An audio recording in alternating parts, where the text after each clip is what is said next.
Hello students, myself Ayush. Today I am going to discuss a topic coordinate geometry of class 11th and JEE Mains. ठीक है,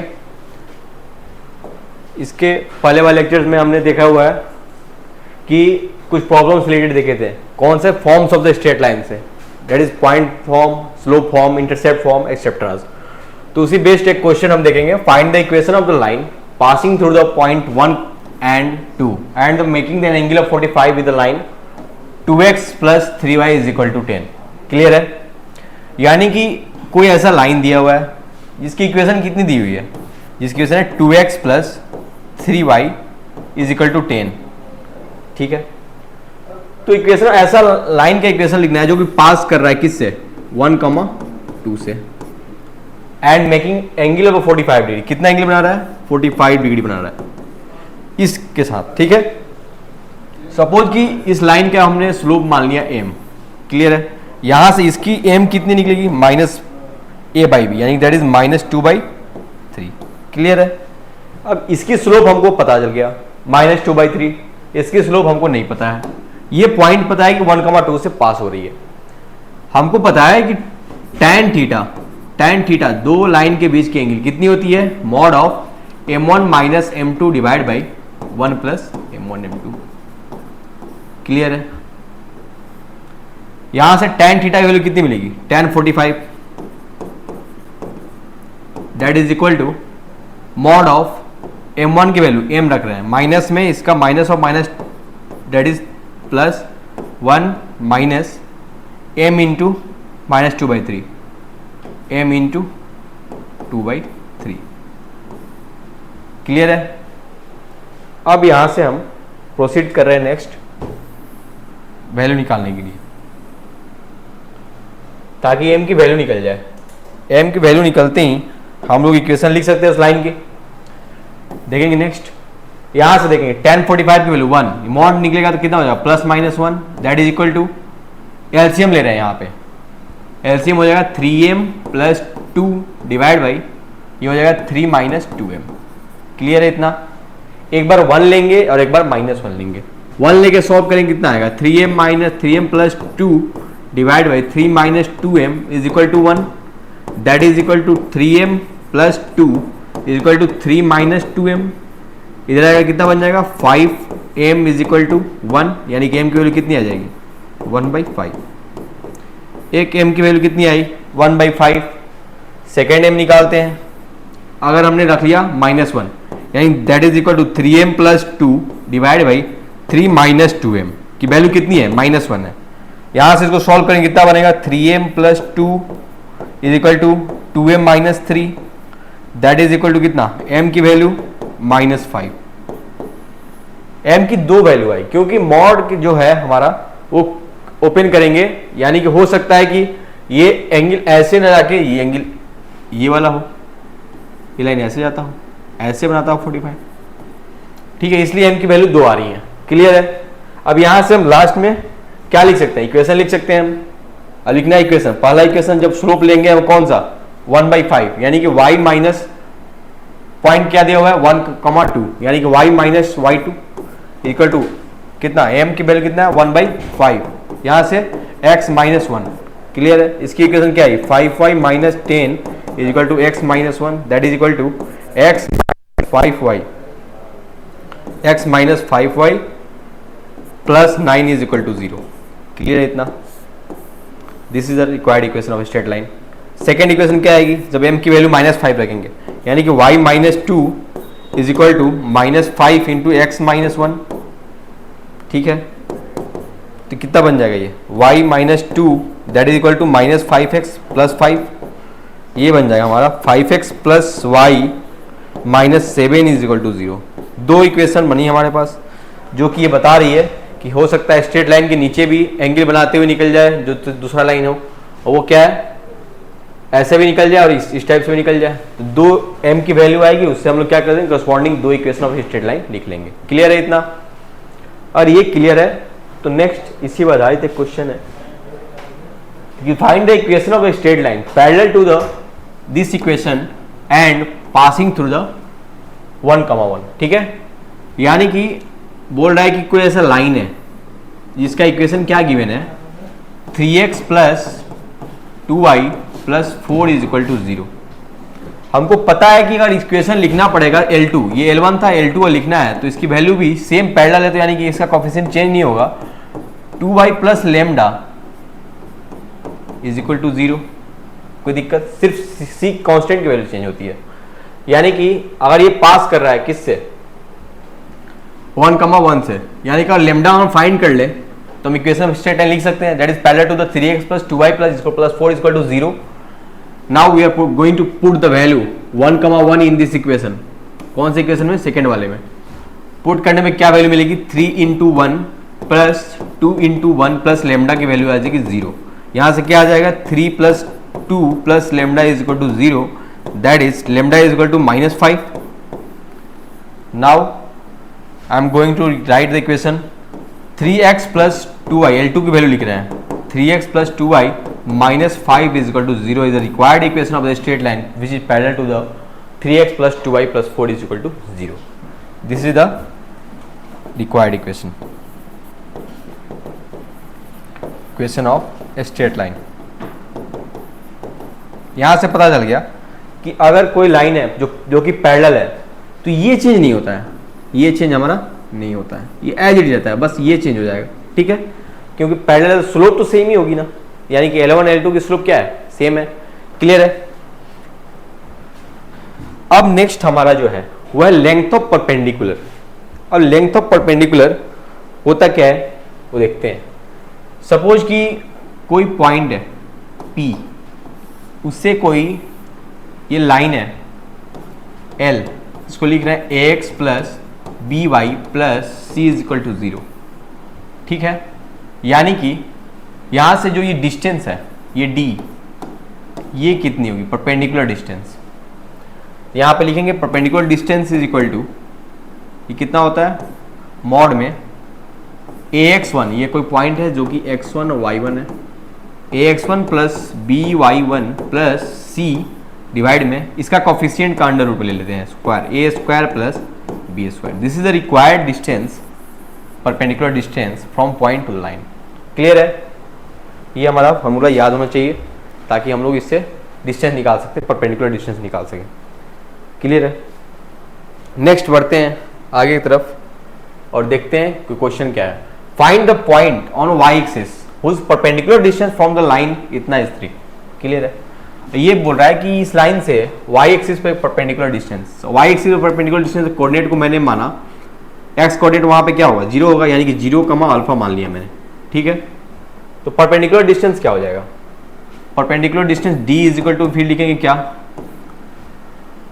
4x, यानी कि 4x की जगह क्या रखना पड़ेगा हमको, 4x minus 3y minus 12 divide by under root में कितना 4 का स्क्वायर प्लस 3 की स्क्वायर।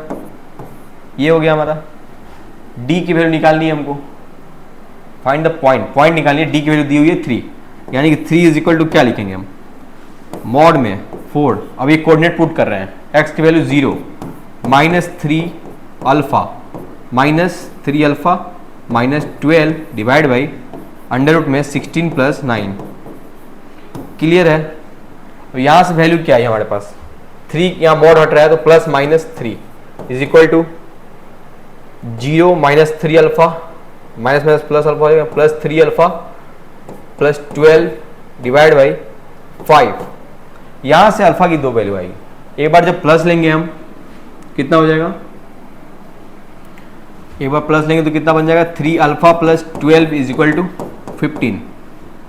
अल्फा की वैल्यू क्या आ गई 3 divide by 3 that is equal to 1। एक जो है अल्फा की वैल्यू क्या आएगी, जब 3 alpha plus 12 is equal to -5, तो अल्फा की वैल्यू आ जाएगी -5 minus 12 divide by 3 that is equal to -17/3। इस तरह से हम अल्फा की कोऑर्डिनेट वैल्यू निकाल सकते हैं, पॉइंट निकाल सकते हैं। क्लियर है। ये डिस्टेंस हमको पता था, 3 दिया हुआ था, यहाँ से हम अल्फा की वैल्यू कैलकुलेट कर लिए कि अल्फा की वैल्यू क्या आएगी। नेक्स्ट है हमारा distance between 2 parallel lines. 2 parallel line given है, उनके बीच के डिस्टेंस हम कैसे निकालते हैं। ठीक है, 2 पैरेलल लाइन अगर हमारे पास गिवन है ये दो पैरेलल लाइन दिया हुआ है, ये है L1, this is equal to L2। L1 की वैल्यू दी हुई है ax plus by plus c is equal to 0, ठीक है।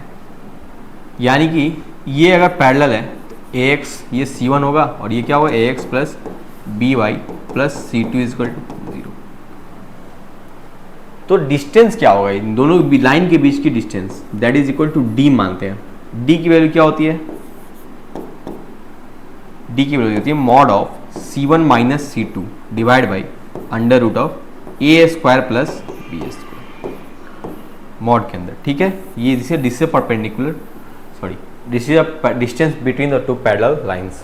क्लियर है, दो पैरेलल लाइन के बीच की दूरी क्या होती है, c1 minus c2 divide by under root of a square plus b square, ठीक है।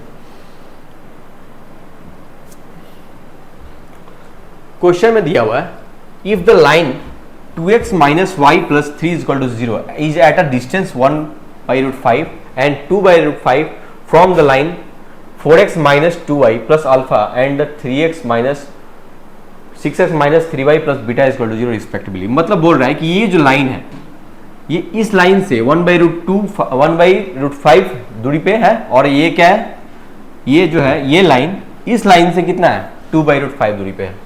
Sum of all values of alpha and beta की सारी वैल्यूज की सम निकालनी है, यानी हमको अल्फा एंड बीटा की वैल्यू कैलकुलेट करेंगे, जितनी आएगी सारी वैल्यू को ऐड कर देंगे। क्लियर है, तो देखते हैं इस क्वेश्चन को प्रोसीड करते हैं। डिस्टेंस दिया हुआ है किसके बीच में, इस लाइन के बीच में और इस लाइन के बीच में। कौन सा लाइन, ये है 2x minus y plus 3 is equal to 0, ये पहला लाइन। दूसरा लाइन है 4x minus 2y plus alpha is equal to 0। Third one is 3x minus 3y 6x minus 3y plus beta is equal to 0, ठीक है। यहां से ये दो इक्वेशन पता है हमको, ये दो इक्वेशन पता है। This one is the equation, यहां पे क्या होगा अगर पैरेलल है दोनों, ये दोनों क्या है लाइन आर, ये अगर पैरेलल है इनके बीच में डिस्टेंस है तो इनको क्या करना पड़ेगा, इनके इस कोफिशिएंट को इक्वल होना पड़ेगा। कोफिशिएंट इक्वल करने के लिए क्या करेंगे, यहाँ पे हम 2 से मल्टीप्लाई करते हैं, 2 से मल्टीप्लाई करते हैं, क्या बन जाएगा 4x minus 2y plus 6 is equal to 0।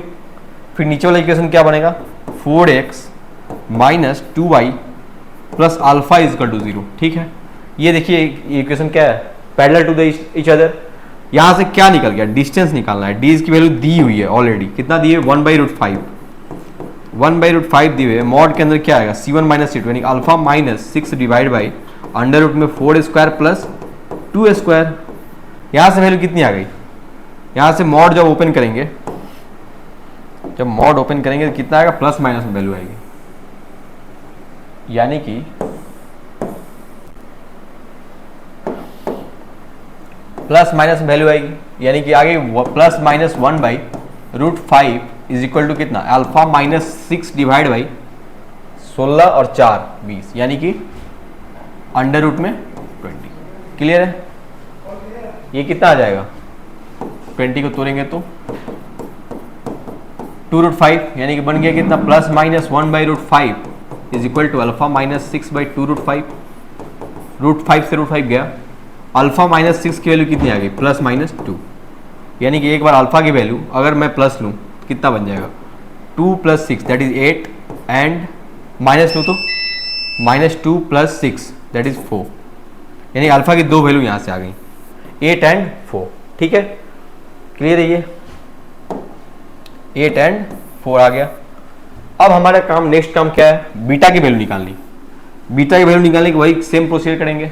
यहाँ पे क्या है coefficient 3x minus 6x minus 3y, यहाँ पे क्या है 2x माइनस y, इसको मल्टीप्लाई कर देंगे। अब की बार करेंगे 3 से मल्टीप्लाई, इक्वेशन क्या बन जाएगी 3 से मल्टीप्लाई करने के बाद जो बनेगा वो बनेगा 6x minus 3y plus 9 is equal to 0।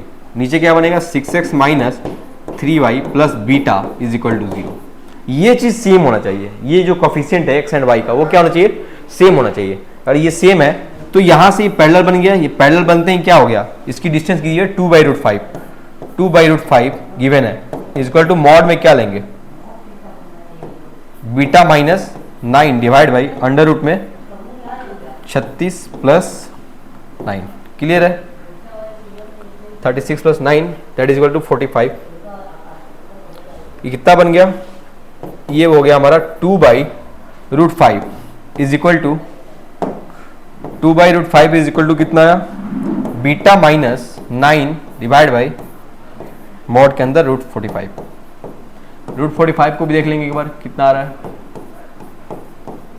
3 root 5। ठीक है, तो यहां से अब देखेंगे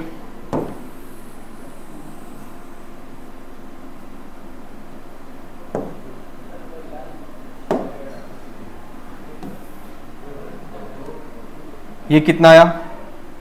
ये आ जाएगा plus minus 2 by root 5 is equal to beta minus 9 by 3 root 5। Root 5 से रूट 5 कैंसिल कर दिए, यहां से वैल्यू कितनी आई? Beta minus 9 is equal to plus minus का 6, यानी कि बीटा की दो वैल्यू आई। यहां से बीटा की वैल्यू क्या क्या आ गई? एक बार जब प्लस लेंगे 9 plus 6 that is equal to 15, and एक बार माइनस लेंगे तो कितना बन जाएगा? That is 3। अब पूछ रहा है ये कि अल्फा प्लस बीटा का जो है पॉसिबल वैल्यू, सारे जो sum of values of alpha and beta, यानी कि अल्फा के जितने और बीटा के जितने वैल्यू आए हैं सबको एडअप करना है।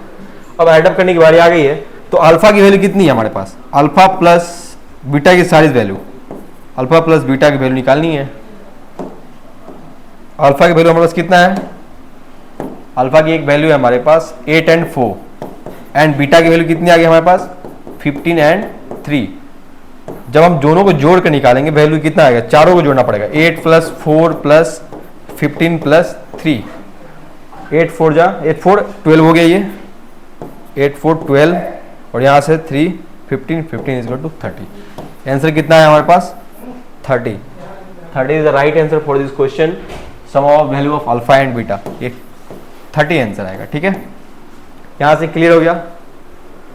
एंड यहाँ से ये जो क्वेश्चन था थोड़ा लेंदी था, बट करना तो पड़ेगा। और इसका वैल्यू कितना आ गया?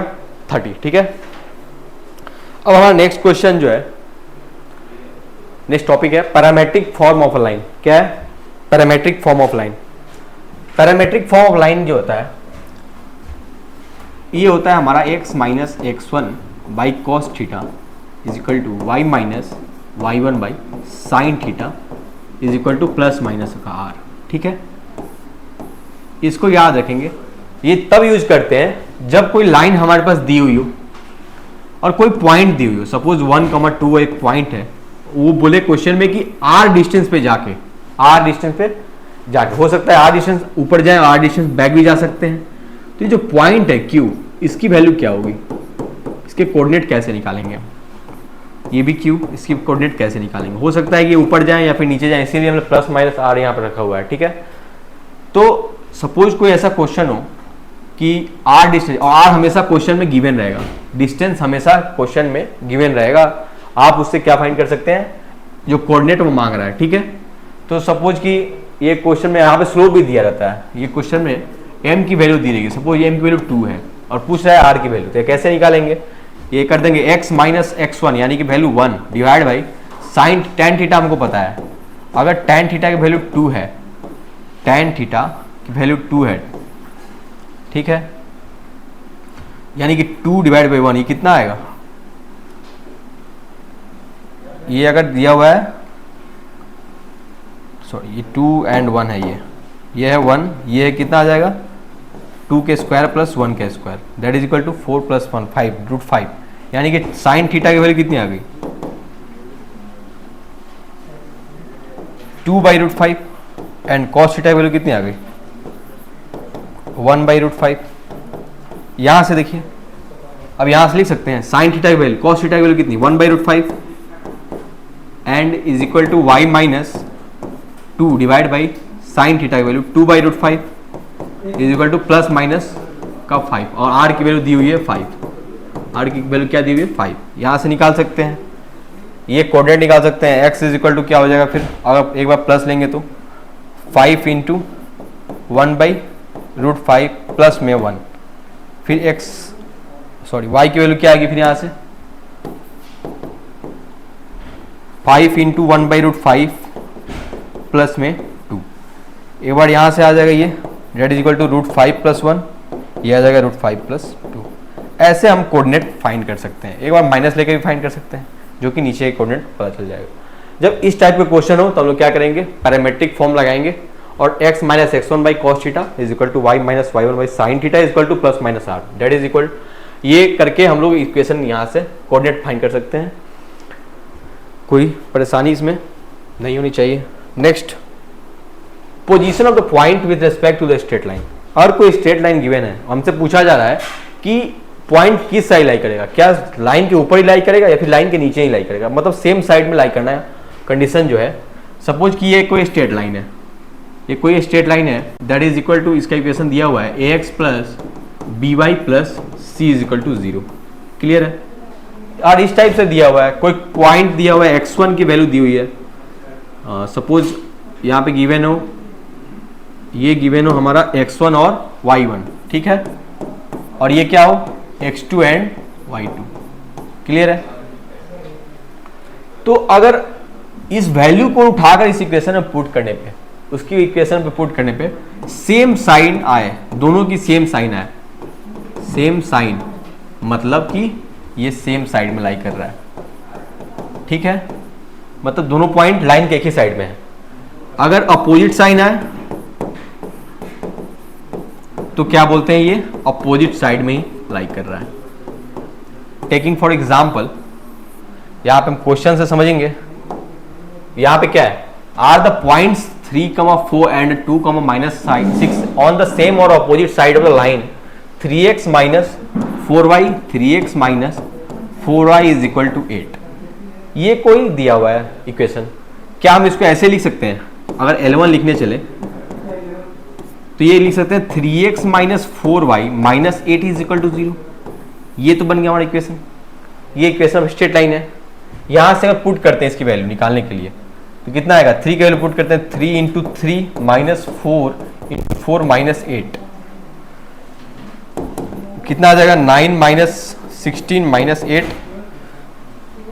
इसकी वैल्यू आएगी 9 minus 24, that is equal to 15। Clear है। ये माइनस का 15, ये क्या आ गया, निगेटिव आ गया। ये अगर निगेटिव आ गया, अब नेक्स्ट पॉइंट कौन सा है, 2 एंड 6, 2 एंड 6 पुट करते हैं, 2 माइनस 4, वाई की जब क्या पुट करेंगे, -6 माइनस का 8। अब इसके आप वैल्यू कैलकुलेट करते हैं, 6 माइनस माइनस प्लस, ठीक है, कितना बन गया ये, प्लस का 24 माइनस का 8, ये बन जाएगा हमारा, ये कितना बन जाएगा 30 minus 8 that is equal to 22। ये क्या है, पॉजिटिव है, यानी कि अपोजिट साइन आ रहा है। अपोजिट साइन आने पे हम क्या बोलेंगे, अपोजिट साइन आते ही we can say these points lie on opposite sides of this line. Clear है। ये हमारा पहला स्टेप था, ऐसे फाइंड किए, इस टाइप से किए, और ये हमारा पहला था कि ये इक्वेशन बना लिए, हम इक्वेशन बना लिए L1 का। यहाँ से हमको मिल गया कंडीशन कि हम क्या कर सकते हैं, डिफाइन कर सकते हैं कि अगर अपोजिट साइड है कि सेम साइड है। क्लियर है। इतना करने के बाद हमारे पास आता है एक topic, concurrency of the three lines. इसके पहले हम लोग कोलिनिटी पढ़े थे, कोलिनियर है कि नहीं। कोलिनियर एंड कॉन्करेंसी दोनों चीजें हमारा जमीन आसमान का फर्क है, ठीक है। कोलिनिटी बोलता है कि 3 पॉइंट्स अगर हैं A, B एंड C, ये तीनों एक ही लाइन पे लाइक कर रहे हैं, इसको बोलते हैं हम लोग कोलिनियर है, ठीक है। And concurrency of the three lines कैसे बोलते हैं, अगर कोई ये L1 है, अगर कोई ये L2 है, अगर तीसरा लाइन ऐसे L3 है, तीनों जो आपस में यहां कट करे, एक ही जगह इंटरसेक्शन पॉइंट हो, उसको क्या बोलते हैं, कंकरेंसी बोलते हैं। क्लियर है। सपोज हमारे पास गिवन इक्वेशन है a1x plus b1y plus c1 is equal to 0। Second है a2x plus b2y plus c2 is equal to 0। And third one is a3x plus b3y plus c3 is equal to 0। तो हमारे पास concurrency की condition होती है, that is a1 A2, A3, B1, B2, B3, C1, C2, C3 की determinant that is equal to 0। ये condition था, उसमें भी डिटरमिनेंट 0 होता था, कोलिनियर में भी, उसमें एरिया 0 करते थे। इसमें क्या है, कंकरेंसी है, तो ये कंडीशन है हमारा A1, A2, A3 and B1, B2, B3 and C1, C2, C3 that is equal to, determinant में इसकी वैल्यू क्या आनी चाहिए, 0 आना चाहिए। बट ये जो कॉन्सेप्ट है कंकरेंसी की और कोलिनिटी की, both are the different thing. So हम इसको यूज करेंगे जब हमारे पास कैसा कंडीशन दिया हो कि कॉन्करेंसी है, एक दूसरे को ये कट कर रहे हैं एक ही पॉइंट पे, तो हम क्या बोलेंगे, this lines are concurrent to the of the, ये बोलेंगे, ठीक है, कंकरेंसी है, दी लाइन्स आर कंकरेंट, ठीक है। यहाँ पे कंकरेंसी की कंडीशन क्या है हमारे पास, डिटरमिनेंट ऑफ द कोफिशिएंट, यहाँ पे क्या ये A1 A2 क्या है, यहाँ पे coefficient of the x and the coefficient of y है। सबका जो कोफिशिएंट का डिटरमिनेंट निकाल के हम क्या कर देंगे, 0 के इक्वेट कर देंगे, वहां से हमको पता चलेगा 0 आ रहा है तो बोल देंगे कि lines are concurrent to each other. Clear है? आज के इतने रहते हैं, बाकी थैंक यू सो मच।